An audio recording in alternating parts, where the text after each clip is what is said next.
Hey everybody, and Tony here with a review of the Ivan Nagy Ballet Gala, which was shown at the Budapest State Opera House. The conductor was Imre Kolar, the stage director was Tamas Solumossi, the ballet mistresses were Maria Aradi and Gilgud Maina, with excerpts from various composers, including the likes of Tchaikovsky, Shuba, and Kodali, with the different members of the different ballet companies, including the Hungarian National Ballet, the Royal Ballet, the English National Ballet, the Mikhailovsky Theatre, and the Norwegian National Ballet. Now, before I get into the actual review, I like to talk about the person that this very gala is dedicated to. This gala is dedicated to the late, great Hungarian danseur Ivan Nagy, who's been very well known throughout the 70s and early 80s as one of the greatest danseurs ever, and he even collaborated with the likes of Margot Fonteyn, Gelsey Kirkland, and Rudolf Nureyev, just to name a few, and even George Balanchine. He also made himself very well known by even being a part of the American Ballet Theater, in which he's been also a member of for many years. He's not only very famous throughout Hungary, but he's also been very famous internationally. After he retired from dancing at age 35, he then started to become a stage director for various ballet productions until his dying day. With that said, let's get on to what I thought about the entire gala as a whole. Before the actual dancing began, there was an awards ceremony to present this particular award called the Solimosi Award.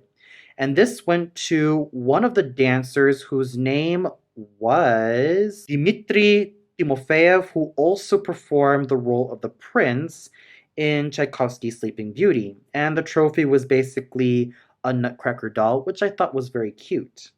Now on to the dancing proper. What I saw in this entire gala was just loads of excitement. And even the audience agreed with me because everything about it was just so exciting. We saw a lot of vibrant young men and women just really giving it their all. They were agile. They were just absolutely thrilling to watch. It basically started off with the children's section, in which we see two very wonderful, talented young children who did the chardas, which I thought was very adorable. The dancers were Tara Brown and Urs Tordi Tershas. I thought they were just very adorable to watch on stage, and they were just very much angelic with their presence. The biggest highlights for me definitely had to be the dance that happened with the Shuba composition done by Angelina Vorontsova and Ivan Zaitsev, in which they just looked absolutely gorgeous together. They really had a very eclectic way of how they really did their moves. And not to mention, this particular music was also one that I used to study ever since I was 16. It was a lead called Du bist die Ruhe. In fact, I still remember bits of it, especially the opening lines, which goes like this.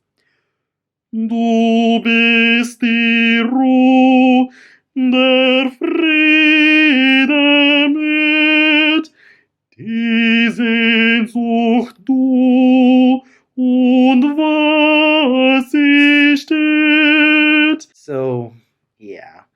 That was definitely a lot of great memories from learning this piece, which really came back to me.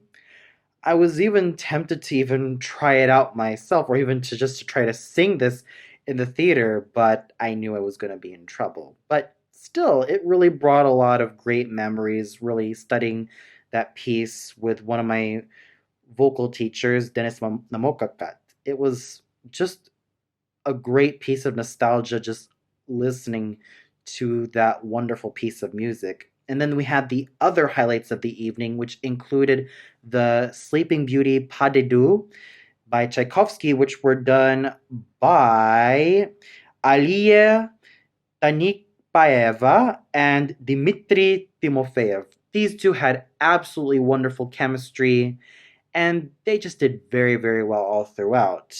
And then we had the Black Swan Pas de Deux done by Yuhie Choe and Yona Acosta.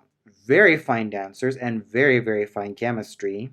Oh, and also Flames of Paris Pas de Deux done by Karina Sarkisova and Yevgen Lagunov. Very exciting just to watch every single time. In fact, I would feel like a broken record and just say that every single dancer who performed had a lot of excitement, had a lot of vivacity, and just loads and loads of charisma on stage. And I thought that the finale, which was the pas de deux from Don Quixote, done by Angelina Vorontsova and Ivan Zaitsev, was just very well done. And it really capped the evening very excitingly. And the conducting done by Imre Kolar was just so well done. He kept the tempi very well and really supported the dancers to the best of their advantages. So overall, this was definitely a very thrilling ballet gala, and I'm very honored to know about this great danseur who really left such a great legacy, especially for all the young future dancers out there. Well, that's all for now. I know I was supposed to review Tchaikovsky's Queen of Spades, but it was unfortunately sold out. So, do stay tuned for my review of Pergolesi's La Serva Padrona, which will be shown on Saturday, and it's also going to be my final Budapest opera review. So, until then, good night, everybody.